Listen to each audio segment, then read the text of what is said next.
ഈ വീഡിയോയിൽ നമ്മൾ ഫിസിക്സ് ചാപ്റ്റർ 5ന്റെ പാർട്ട് 3 വീഡിയോ ആണ് ഡിസ്കസ് ചെയ്യാൻ പോകുന്നത്. ആദ്യം തന്നെ ജൂൾസ് ലോ എന്താ നമുക്ക് പഠിക്കണം. ഇത് സ്റ്റേറ്റ് ചെയ്യാൻ പറഞ്ഞിട്ട് പരീക്ഷയ്ക്ക് ചോദിക്കാറുണ്ട്. അതുപോലെ തന്നെ ഇതിൻ്റെ ഫോർമുല പഠിക്കുക, അതുപോലെ SI യൂണിറ്റ് പഠിക്കുക. ഈ ഫോർമുല വെച്ചിട്ട് ഒരുപാട് ക്വസ്റ്റ്യൻസ് നമുക്ക് ചെയ്യാനുണ്ട്. അപ്പോൾ ആദ്യം തന്നെ ജൂൾസ് ലോ എന്താണെന്ന് നമുക്ക് നോക്കാം. The quantity of heat produced in A current carrying conductor. ഒരു കറണ്ട് ക്യാരി ചെയ്യുന്ന ഒരു കണ്ടക്ടർ അഥവാ ഒരു കണ്ടക്ടറിലൂടെ കറണ്ട് ഒഴുകുമ്പോൾ അവിടെ ഹീറ്റ് എനർജി പ്രൊഡ്യൂസ് ചെയ്യുന്നത് നമ്മൾ പഠിച്ചു. അപ്പോൾ ആ ഉണ്ടാവുന്ന ഹീറ്റ് എനർജി എന്ന് പറഞ്ഞത് എന്തിനൊക്കെ ഡയറക്റ്റ്ലി പ്രൊപ്പോർഷണലായിരിക്കും? ഒന്ന്, അവിടെ ഒഴുകുന്ന കറണ്ടിൻ്റെ സ്ക്വയറിനോട്. രണ്ടാമത്തെ കാര്യം, ആ കണ്ടക്ടറിൻ്റെ റെസിസ്റ്റൻസിനോട്. അതുപോലെ തന്നെ എത്ര സമയം ആ കറണ്ട് ആ കണ്ടക്ടറിലൂടെ ഒഴുകി, അതായത് ടൈമിനോട്. ഈ മൂന്ന് കാര്യങ്ങളോടായിരിക്കും ഈ amount of heat energy directly പ്രൊപ്പോർഷണലായിരിക്കുക. അതുകൊണ്ടാണ് H=I²RT എന്ന് പറഞ്ഞ ഒരു ഫോർമുല. H എന്ന് പറഞ്ഞത് എമൗണ്ട് ഓഫ് ഹീറ്റ് എനർജിയാണ്, I² എന്ന് പറഞ്ഞത് കറണ്ടാണ്, R എന്ന് പറഞ്ഞത് കണ്ടക്ടറിൻ്റെ റെസിസ്റ്റൻസ് ആണ്, സ്മോൾ t എന്ന് പറഞ്ഞത് ടൈമാണ്. ഇനി ഹീറ്റ് എനർജിയുടെ SI യൂണിറ്റ് എന്ന് പറയുന്നത് ജൂളാണ്. അപ്പോൾ ഈ മൂന്ന് കാര്യങ്ങളും പഠിക്കുക. ഇനി ജൂൾസ് ലോ വെച്ചിട്ടുള്ള ഒരു കണക്ക് നമുക്ക് നോക്കാം. A current 0.5 ampere flows through a conductor. ഒരു കണ്ടക്ടറിലൂടെ ഒഴുകുന്ന കറണ്ടിൻ്റെ എമൗണ്ട് എന്ന് പറഞ്ഞത് 0.5 ആംപിയർ ആണ്. ആംപിയർ എന്ന് പറഞ്ഞത് കറണ്ടിൻ്റെ യൂണിറ്റ് ആണ്. ഇനി ആ കണ്ടക്ടറിൻ്റെ റെസിസ്റ്റൻസ് എന്ന് പറഞ്ഞത് 100 ഓം. റെസിസ്റ്റൻസിൻ്റെ യൂണിറ്റ് ആണ് ഓം. ഫോർ 5 മിനിറ്റ്സ്, 5 മിനിറ്റ് ആണ് ആ കണ്ടക്ടറിലൂടെ കറണ്ട് ഒഴുകുന്നത്. അപ്പോൾ അവിടെ ഉണ്ടാകുന്ന ഹീറ്റ് എനർജി കണ്ടുപിടിക്കാനാണ് പറഞ്ഞേക്കുന്നത്. സാധാരണ നമ്മൾ ജൂൾസ് ലോൻ്റെ ഫോർമുല ഉപയോഗിച്ചിട്ട് സബ്സ്റ്റിറ്റ്യൂട്ട് ഇത് ചെയ്യാണ്. H=0.5 × 0.5 × 100. ഇവിടെ വരെ കറക്റ്റാണ്. എന്നാൽ 5 മിനിറ്റ്സിൽ നമുക്ക് തന്നേക്കുന്നത്. ജൂൾസ് ലോ എപ്പോഴും സെക്കൻഡ്സിൽ വേണം ചെയ്യാൻ. അതിന് ഇവിടെ നിങ്ങൾ നോക്കേണ്ട ആദ്യത്തെ കാര്യം, തന്നേക്കുന്നത് മിനിറ്റ്സിലാണെങ്കിൽ നമ്മളത് സെക്കൻഡ്സിലോട്ട് മാറ്റണം. എങ്ങനെ മാറ്റും? ഒരു മിനിറ്റ് എന്ന് പറഞ്ഞത് നമുക്കറിയാം 60 സെക്കൻഡ്സ് ആണ്. സോ സെക്കൻഡ്സിലോട്ട് മാറ്റാൻ വേണ്ടിയിട്ട് ×60 ചെയ്താൽ മതി. അതാണ് നമ്മളിവിടെ 5 × 60 ജൂൾ എന്ന് കൊടുത്തേക്കുന്നത്. സോ 60 ചെയ്തില്ലെങ്കിൽ അത് മൊത്തം തെറ്റും. അപ്പം നമുക്ക് ആൻസർ 7500 ജൂൾ. ഹീറ്റ് എനർജി കണ്ടുപിടിച്ചത് കൊണ്ട് ജൂളാണ് അതിൻ്റെ SI യൂണിറ്റ്. സോ ജൂൾ എന്ന് തന്നെ എഴുതണം. യൂണിറ്റ് എഴുതിയില്ലെങ്കിൽ മാർക്ക് കൂട്ടാം. ഇനി ബി ക്വസ്റ്റിനും ഇതേപോലെ തന്നെയാണ്. ഇവിടെ ഒഴുകുന്നത് 0.5 ആംപിയർ കറണ്ട് ആണെങ്കിൽ ബി ക്വസ്റ്റിനിൽ 1 ആംപിയർ കറണ്ടേ ഒഴുകുന്നുള്ളൂ. കണ്ടക്ടറിൻ്റെ റെസിസ്റ്റൻസ് 100 ഓം തന്നെയാണ്. ഇതും 5 മിനിറ്റ് ആണ് ആ കറണ്ട് കണ്ടക്ടറിലൂടെ ഒഴുകുന്നത്. അങ്ങനെയെങ്കിൽ ക്വാണ്ടിറ്റി ഓഫ് ഹീറ്റ് പ്രൊഡ്യൂസ് ചെയ്യുന്നത് കണ്ടുപിടിക്കാനാണ് പറഞ്ഞേക്കുന്നത്. H=I²RT എന്ന് പറഞ്ഞ ഫോർമുലയിൽ സബ്സ്റ്റിറ്റ്യൂട്ട് ചെയ്യുക. ഇവിടെ T ചെയ്യുമ്പോൾ 5 × 60, 60 ഇൻറ്റു ചെയ്യാൻ മറക്കരുത്. 30,000 ജൂൾ എന്ന് ആൻസർ കിട്ടും. ഈ ഒരു ക്വസ്റ്റ്യൻ നോക്കി. When the current was doubled. Current double ചെയ്ത് കഴിഞ്ഞ് കഴിഞ്ഞാൽ കണ്ടക്ടറിൽ ഉണ്ടാകുന്ന ഹീറ്റ് എനർജി 4 മടങ്ങാവും. ഇനി കറണ്ട് ഹാഫ് ആക്കി കഴിഞ്ഞ് കഴിഞ്ഞാൽ അവിടെ ഉണ്ടാകുന്ന ഹീറ്റ് എനർജിക്ക് എന്ത് സംഭവിക്കും? ഇനി കറണ്ട് ഡബിളായി, കറണ്ട് ട്രിപ്പിളായി എന്നൊക്കെ പറഞ്ഞു കഴിഞ്ഞാൽ ഇവിടെ കണക്ട് ചെയ്യേണ്ട ഫോർമുല എന്ന് പറയുന്നത് ജൂൾസ് ലോ ആണ്. ഇത് നമുക്ക് ആദ്യം നോക്കാം. കറണ്ട് ഡബിൾ ചെയ്ത് കഴിഞ്ഞ് കഴിഞ്ഞാൽ ഹീറ്റ് എനർജി 4 മടങ്ങാവെന്ന് പറഞ്ഞു. അത് നമുക്കൊന്ന് തെളിയിക്കാം. ആദ്യത്തെ കേസ്, കറണ്ട് ഡബിൾ ആവുമ്പോൾ ഹീറ്റ് എനർജി 4 മടങ്ങാവും നമ്മൾ പറഞ്ഞു. അപ്പോൾ H=I²RT. ഈ ഒരു ഫോർമുല അറിയാലോ, ജൂൾസ് ലോ ആണ് ഈ ഫോർമുല. ഇവിടെ കറണ്ട് ഡബിൾ ആയി എന്ന് പറയുമ്പോൾ ഈ I എന്ന് പറഞ്ഞത് 2I ആയിട്ട് മാറും. ഡബിൾ ചെയ്യാന്ന് പറഞ്ഞു കഴിഞ്ഞാൽ 2 മടങ്ങാവും. എന്നിട്ട് നമ്മൾ ഈ ഒരു ഫോർമുല സബ്സ്റ്റിറ്റ്യൂട്ട് ചെയ്യാം. Hν അവിടെ ഉണ്ടാകുന്ന പുതിയ ഹീറ്റ് എനർജി, അതായത് കറണ്ട് ഡബിൾ ആകുമ്പോൾ പിന്നീട് ഉണ്ടാകുന്ന പുതിയ ഹീറ്റ് എനർജി എന്ന് പറഞ്ഞത് =2I. ഈ ഐയുടെ സ്ഥാനത്ത് 2I വെച്ചിട്ട് സബ്സ്റ്റിറ്റ്യൂട്ട് ചെയ്യാം. അങ്ങനെ Hν വരുമ്പോൾ 4I²RT എന്ന് കിട്ടും. Hν എന്ന് പറഞ്ഞത് 4H. ഈ I²RT നമുക്ക് H എന്ന് എഴുതാലോ. പഴയ ഹീറ്റ് എനർജിയാണ് H എന്ന് പറഞ്ഞത്. അപ്പൊ പഴയ ഹീറ്റ് എനർജിയുടെ 4 മടങ്ങായിരിക്കും ഇപ്പോൾ കറണ്ട് ഡബിൾ ചെയ്യുമ്പോഴത്തെ ഹീറ്റ് എനർജി. ഇപ്പൊ നമ്മൾ തെളിയിച്ചു, കറണ്ട് ഡബിൾ ചെയ്യുമ്പോൾ പഴയ ഹീറ്റ് എനർജിയേക്കാളും 4 മടങ്ങ് ഹീറ്റ് എനർജി കൂടുതൽ ഉണ്ടാവുമെന്ന് നമ്മൾ തെളിയിച്ചു. ഇനി അടുത്തൊരു ക്വസ്റ്റ്യൻ എന്താ പറയുന്നത്, കറണ്ട് ഹാഫ് ആവുമ്പോൾ പിന്നീട് ഉണ്ടാവുന്ന ഹീറ്റ് എനർജി എന്തായിരിക്കും നമുക്ക് നോക്കാം. കറണ്ട് ഹാഫ് ആവുമ്പോൾ പുതിയതുണ്ടാവുന്ന ഹീറ്റ് എനർജിക്ക് എന്ത് സംഭവിക്കുമെന്നാണ് നമ്മളിനി നോക്കാൻ പോകുന്നത്. ഇവിടെ I എന്ന് പറഞ്ഞത് I/2 ആയിട്ട് മാറും. ഹാഫ് ആക്കാന്ന് പറഞ്ഞു കഴിഞ്ഞാൽ I/2 ആയിട്ട് മാറും.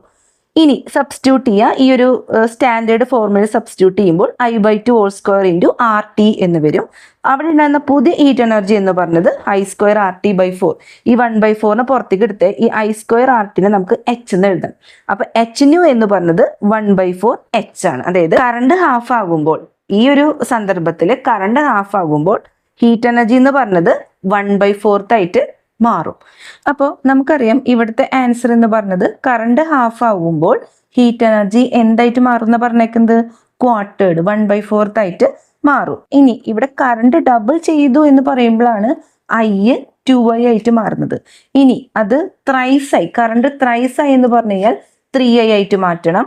ഇനി 4 മടങ്ങാന്ന് പറഞ്ഞു കഴിഞ്ഞാൽ I became 4I ആയി. അങ്ങനെ ആ ഒരു കാര്യം മാറ്റിയിട്ട് നമ്മൾ ജൂൾസ് ലോയിൽ ഇത് സബ്സ്റ്റിറ്റ്യൂട്ട് ചെയ്ത് കൊടുത്തു കഴിഞ്ഞാൽ അവിടെ ഉണ്ടാകുന്ന ഹീറ്റ് എനർജിയുടെ വ്യത്യാസം നമുക്ക് കണ്ടുപിടിക്കാവുന്നേ ഉള്ളൂ. അപ്പോൾ ഇത് നിങ്ങൾ എങ്ങനെ ചെയ്യാന്ന് നന്നായിട്ട് പഠിക്കണം. ഇനി R&D electrical appliances commonly used in houses operating at 230 volt. നമ്മുടെ വീടുകളിലെ എല്ലാ ഇലക്ട്രിക്കൽ ഡിവൈസസും വർക്ക് ചെയ്യുന്നത് 230 വോൾട്ടിലാണോ? അതെ, 230 വോൾട്ടാണ് ഇന്ത്യയിലെ സ്റ്റാൻഡേർഡ് വോൾട്ടേജ് എന്ന് പറയുന്നത്. നമ്മുടെ വീട്ടുപകരണങ്ങളെല്ലാം, ഇലക്ട്രിക്കൽ ഡിവൈസസ് എല്ലാം ഇന്ത്യയിൽ 230 വോൾട്ടിലാണ് വർക്ക് ചെയ്യുന്നത്. ഇനി അടുത്ത ക്വസ്റ്റ്യൻ നോക്കി, ഒരു ഹീറ്റിംഗ് അപ്ലയൻസ് ഓപ്പറേറ്റ് ചെയ്യുന്നത് 230 വോൾട്ടിലാണ് തന്നിട്ടുണ്ട്. അതിന്റെ റെസിസ്റ്റൻസ് എന്ന് പറഞ്ഞത് ക്യാപിറ്റൽ R എന്ന് പറഞ്ഞത് 920 ഓം ആണ് തന്നിട്ടുണ്ട്. അങ്ങനെയെങ്കിൽ 10 മിനിറ്റ് ഈ ഇലക്ട്രിക്കൽ ഡിവൈസ് വർക്ക് ചെയ്യുമ്പോൾ അവിടെ ഉണ്ടാകുന്ന ഹീറ്റ് എനർജി കണ്ടുപിടിക്കാനാണ് പറഞ്ഞേക്കുന്നത്. പക്ഷേ ഈ ഒരു ക്വസ്റ്റ്യനിൽ ഒരു കുഴപ്പമുണ്ട്. നമ്മൾ ജൂൾസ് ലോ വെച്ചിട്ട് ചെയ്യുമ്പോൾ നമുക്ക് അവിടെ കറണ്ട് വേണം, ഇല്ലേ? എന്നാലല്ലേ ഹീറ്റ് എനർജി കണ്ടുപിടിക്കാൻ പറ്റുള്ളൂ. കറണ്ട് തന്നിട്ടില്ല, എത്ര മാത്രം കറണ്ട് അതിലൂടെ ഒഴുകുന്നുണ്ട് നമുക്ക് തന്നിട്ടില്ല, പകരം വോൾട്ടേജ് തന്നിട്ടുണ്ട്. അപ്പോൾ ഹീറ്റ് എനർജിയും വോൾട്ടേജും തമ്മിലുള്ള റിലേഷൻ നമ്മൾ കണ്ടുപിടിക്കണം. നമുക്കത് എങ്ങനെ കണ്ടുപിടിക്കാം? ഇതിൽ കുറച്ച് സ്റ്റെപ്സ് മിസ്സായിട്ടുണ്ട്. അപ്പോൾ നമുക്ക് നല്ല രീതിയിൽ ആ ഒരു ഇക്വേഷൻ ഡിറൈവ് ചെയ്യാം. ഹീറ്റ് എനർജിയും അതുപോലെ തന്നെ വോൾട്ടേജും തമ്മിലുള്ള റിലേഷൻ നമ്മൾ കണ്ടുപിടിക്കാൻ പോവാണ്. ഓംസ് ലോ വെച്ചിട്ടാണ് നമ്മൾ തുടങ്ങുന്നത്. ഓംസ് ലോ എന്താണ് പറഞ്ഞത്? I = V/R. ബേസിക് ആയിട്ടുള്ള ഒരു ഫോർമുലയാണ്, നമുക്ക് എല്ലാവർക്കും അറിയുന്ന ഒരു ഫോർമുലയാണ് ഓംസ് ലോ. I = V/R. ഈ I എന്ന് പറഞ്ഞ സംഭവം ജൂൾസ് ലോയില് സബ്സ്റ്റിറ്റ്യൂട്ട് ചെയ്ത് കൊടുക്കുക. സോ ജൂൾസ് ലോ എന്ന് പറഞ്ഞത് H = I²RT. ഇത് ഡിറൈവ് ചെയ്ത് പറഞ്ഞ് ചോദിച്ചു കഴിഞ്ഞാൽ നമുക്കിത് അറിയണം. അപ്പൊ ഓംസ് ലോ വെച്ച് നമ്മൾ തുടങ്ങി. H = I²RT യില് നമ്മളിത് സബ്സ്റ്റിറ്റ്യൂട്ട് ചെയ്ത് കൊടുത്തു. V/R എന്ന് പറഞ്ഞ സംഭവം സബ്സ്റ്റിറ്റ്യൂട്ട് ചെയ്ത് കൊടുത്തു. So V²/R² into R into T എന്ന് കിട്ടും. ഇതിൽ ഒരു ആറും ക്യാൻസൽ ചെയ്ത് പോയി. സോ H = V²T/R എന്ന് പറഞ്ഞ ഫസ്റ്റ് ഫോർമുല, ഇത് കാണാപ്പാഠം പഠിച്ചിരിക്കേണ്ട ഫോർമുലയാണ് കേട്ടോ. I ഇല്ലാണ്ട് നമുക്ക് ഹീറ്റ് എനർജി കണ്ടുപിടിക്കാൻ പറ്റുന്ന ഒരു ഫോർമുലയാണ് H = V²T/R. ഇനി I ആയിട്ട് വീണ്ടും ഒരു ഫോർമുല നമുക്ക് തരാം, അല്ലെങ്കിൽ കണ്ടുപിടിക്കാൻ എന്തെങ്കിലും ഒരു പ്രോബ്ലം തരാണെങ്കിൽ ഹീറ്റ് എനർജിയും ഐയും കറണ്ടും തമ്മിലുള്ള റിലേഷൻ നമുക്ക് വേണം, ഇല്ലേ? അപ്പൊ വീണ്ടും R എന്ന് പറഞ്ഞ ഈ ഒരു സംഭവം V/I, ഇത് നമ്മളും തിരിച്ചിട്ടുന്നുള്ളൂ. കണ്ട, ഈ ഓംസ് ലോനെ ഈ R-നെ ന്യൂമറേറ്ററിലേക്ക് കൊണ്ടു, I-നെ ഡിനോമിനേറ്ററിലേക്ക് കൊണ്ടു. അപ്പൊ വീണ്ടും R-ന്റെ സ്ഥാനത്ത് V/I നമ്മൾ കൊടുക്കണേ. അപ്പൊ H = V²T/R-ന്റെ സ്ഥാനത്ത് V/I കൊടുത്തു. ഈ I-നെ നമ്മൾ മുകളിലോട്ട് കൊണ്ടുവരണം ചെയ്യുക, അത് ന്യൂമറേറ്ററിലേക്ക് പോകും. സോ V²T/I/V എന്ന് കൊടുത്തു. V²ഉം ഒരു വിയും വെട്ടിപ്പോയി. VIT അല്ലെങ്കിൽ VTI എന്ന് പറഞ്ഞൊരു ഫോമിലോട്ട് നമ്മൾ എത്തി. So H = VIT. കണ്ട, കറണ്ട് ഉള്ളൊരു ഫോർമുലയും നമുക്ക് കിട്ടി, കറണ്ട് ഇല്ലാത്തൊരു ഫോർമുലയും കിട്ടി. അപ്പൊ രണ്ട് ഫോർമുല നിങ്ങൾ കാണാപ്പാഠം പഠിച്ചിരിക്കുക. H = V²T/R ഉം H = VIT. ഇതിൽ ചില സ്റ്റെപ്സ് നിങ്ങളുടെ ടെക്സ്റ്റിൽ ഇല്ല, അതുകൊണ്ടാണ് ഞാൻ എഴുതി കാട്ടിയത്. അപ്പോൾ ഈ രണ്ട് ഫോർമുല നിങ്ങൾ നന്നായിട്ട് പഠിച്ചിരിക്കുക. നമുക്ക് രണ്ട് ഫോർമുല H വെച്ചിട്ട് കിട്ടി. ഒന്ന് I ഉള്ള ഫോർമുല കിട്ടി, അതേപോലെ വോൾട്ടേജ് ഉള്ള ഫോർമുല കിട്ടി. ഇനി നമുക്ക് ഈ ക്വസ്റ്റ്യനിലോട്ട് കടക്കാം. ഇവിടെ ഹീറ്റിംഗ് അപ്ലയൻസ് 230 വോൾട്ട് നമുക്ക് തന്നിട്ടുണ്ട്. അപ്പൊ ആദ്യം തന്നെ നമുക്ക് ഉള്ളത് എടുത്തെഴുതാം. അതായത് ഇവിടെ വോൾട്ടേജ് എന്ന് പറഞ്ഞത് 230 വോൾട്ട് ആണ്. അതുപോലെ തന്നെ R നമുക്കറിയാം 920 ഓം ആണ് നമുക്ക് തന്നിട്ടുണ്ട്. അതുപോലെ തന്നെ ടൈം എന്ന് പറഞ്ഞത് ഓർക്കാട്ട 10 മിനിറ്റ്സ് തന്നേക്കുന്നത്. എപ്പോഴും ജൂൾസ് ലോയിലെ കണക്ക് ഒക്കെ എഴുതേണ്ടത് സെക്കൻഡ്സിലോട്ടാണ്. സോ സെക്കൻഡ്സിലേക്ക് നമ്മൾ എങ്ങനെ ചെയ്യും? ഇൻറ്റു 60 ചെയ്താൽ മതി എന്നൊക്കെ നമ്മൾ മുമ്പ് പഠിച്ചിട്ടുണ്ടായിരുന്നു. സോ 10 × 60 സെക്കൻഡ്സിലോട്ട് നമ്മൾ മാറ്റി. ഇനി നമുക്ക് ഈ ഒരു 3 കാര്യങ്ങളും കണക്ട് ചെയ്യുന്ന ഫോർമുല ഏതാണ്? H is equal to V square T by R അല്ലെ? H is equal to V square T by R. നമ്മൾ ഇപ്പൊ തന്നെ കണ്ടുപിടിച്ച ഫോർമുല, I ഇല്ലാത്ത ഫോർമുല. സോ H എന്ന് പറഞ്ഞത് V സ്ക്വയർ എന്ന് പറഞ്ഞത് 230 ഇൻറ്റു 230 ഇൻറ്റു ടൈം എന്ന് പറഞ്ഞത് 10 ഇൻറ്റു 60 വോൾ ഡിവൈഡഡ് ബൈ എന്താണ് R എന്ന് പറഞ്ഞത് 920. അപ്പൊ എന്ത് വരും? 230 into 230 into 10 into 60 divided by 920. Answer കിട്ടുന്നത് 34,500 ജൂൾ. ഇത് ചെയ്യുമ്പോൾ നിങ്ങൾക്ക് 34,500 ജൂൾ എന്ന് ആൻസർ കിട്ടും. അപ്പൊ ഇതിൽ ശ്രദ്ധിക്കേണ്ട കാര്യം 60 സെക്കൻഡ്സിലോട്ട് മാറ്റിയിട്ട് ചെയ്യണം. ഇത് തെറ്റുകൂടാതെ ചെയ്യാനുള്ള ഒരു കഴിവ് വേണം. പിന്നെ യൂണിറ്റും എടുത്തെഴുതാം. ഹീറ്റ് എനർജി ആണെങ്കിൽ ജൂൾ എന്ന് പറഞ്ഞ യൂണിറ്റും നിങ്ങൾ എടുത്തെഴുതണം. യൂണിറ്റ് എഴുതിയില്ലെങ്കിൽ അവിടെ മാർക്ക് പോകും. ഈ ഒരു ക്വസ്റ്റ്യൻ നോക്കിയേ. If 7,500 joule of heat is produced in 30 second in A conductor. ഒരു കണ്ടക്ടറിൽ 30 സെക്കൻഡിൽ ഉണ്ടാവുന്ന ഹീറ്റ് എനർജി എന്ന് പറഞ്ഞത് 7,500 ജൂളാണ്. ആ കണ്ടക്ടറിന്റെ റെസിസ്റ്റൻസ് നമുക്ക് തന്നിട്ടുണ്ട് 250 ഓം. അങ്ങനെയെങ്കിൽ ആ കണ്ടക്ടറിലൂടെ ഒഴുകുന്ന കറണ്ടിന്റെ അളവാണ് ചോദിച്ചേക്കുന്നത്. ഈ ഒരു ക്വസ്റ്റ്യൻ ഇത്തിരി കൺഫ്യൂഷൻ ഉണ്ടാക്കുന്ന രീതിയിലുള്ള ക്വസ്റ്റ്യൻ ആണ്. നമുക്കത് ചെയ്യാം. ഇവിടെ നമുക്ക് എന്തൊക്കെ തന്നേക്കണേന്ന് ആദ്യം എടുത്തെഴുതാം. H എന്ന് പറഞ്ഞത് 7,500 ജൂളാണ് നമുക്ക് തന്നിട്ടുണ്ട്. ടൈം തന്നിട്ടുണ്ട് 30 സെക്കൻഡ്സ് അല്ലെ, 30 സെക്കൻഡ്സിൽ തന്നെയാണ് തന്നേക്കുന്നത്. റെസിസ്റ്റൻസ് എന്ന് പറഞ്ഞത് 250 ഓം ആണ് തന്നിട്ടുണ്ട്. I കണ്ടുപിടിക്കാനാണ് പറഞ്ഞേക്കുന്നത്.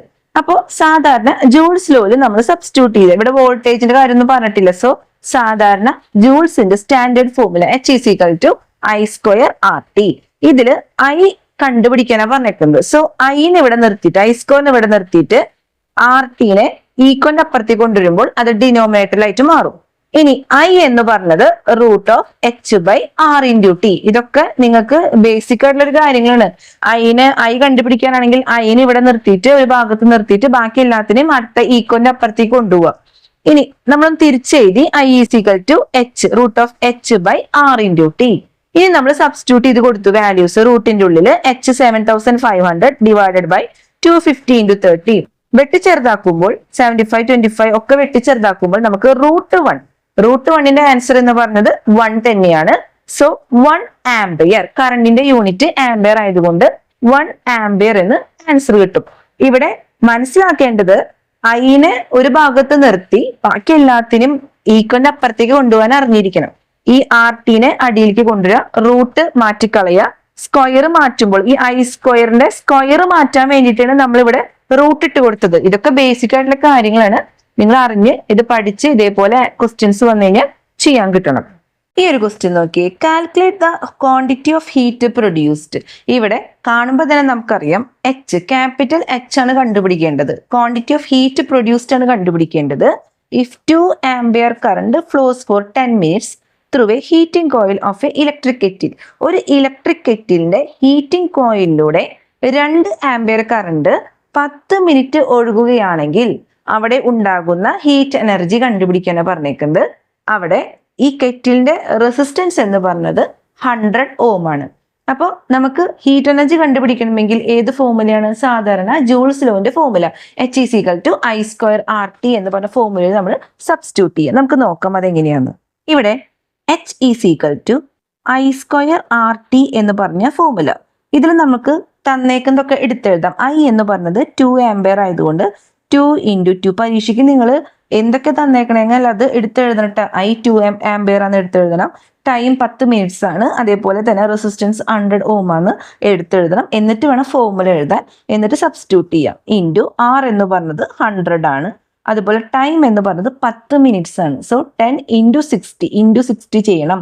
10 × 60 ഇതെല്ലാം കൂട്ടി ഇൻറ്റു ചെയ്യുമ്പോൾ, അല്ലെങ്കിൽ ഇതെല്ലാം ഇൻറ്റു ചെയ്യുമ്പോൾ നമുക്ക് കിട്ടുന്നത് 2,40,000 ജൂൾ. ഇത്രയും ഹീറ്റ് എനർജി ആ ഇലക്ട്രിക് കെറ്റിൽ ഉണ്ടാവുന്നുണ്ട്. നിങ്ങൾക്ക് ഇവിടെ ഇഷ്ടപ്പെട്ട ലൈക്ക് ആൻഡ് സബ്സ്ക്രൈബ് ചെയ്യാനും മറക്കരുത്.